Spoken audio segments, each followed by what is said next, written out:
नबी पाक सल्लल्लाहु अलैहि वसल्लम ने फरमाया कि जिस उम्मत ने जिहाद को छोड़ दिया, ये हदीस नबवी है, जिस कौम ने, जिस उम्मत ने जिहाद को छोड़ दिया, जिल्लत और रुसवाई उसका मुकद्दर है। और हमने 3 चीजें छोड़ी हैं और तीनों का मादा एक ही है, एक जिहाद और एक इज्तिहाद और एक तहज्जुद। तहज्जुद तो बड़ी दूर नमाज नहीं पढ़ते हम। 3 चीजें उम्मत मुसलमान ने छोड़ दी हैं, जिहाद छोड़ दिया है और इज्तिहाद छोड़ दिया है।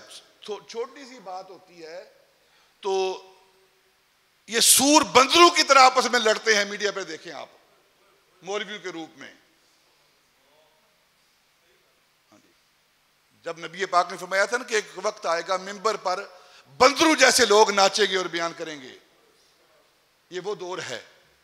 इल्ला माशाल्लाह जो अल्लाह के बंदे हैं, जो जानते हैं वो जानते हैं, लेकिन अक्सरियत छोटा सा एक शोशा छोड़ें, आप चूहा छोड़ें तो फिर देखें मीडिया पर कैसे होता है दीनी हवाले से, किस तरह ये जंग छिड़ी हुई है। कुछ मसले ऐसे हैं जो आवाम तक नहीं आने चाहिए, कुछ मसले हैं जो आवाम तक आए। तो जब से इज्तिहाद सोचना छोड़ दिया है तो इल्मी तौर पर सत्यानाश हुआ है। जब से जिहाद छोड़ा है तब से इज्जत का सत्यानाश हुआ है, और जब से तहज्जुद छोड़ी है इंसानियत का सत्यानाश हो गया है।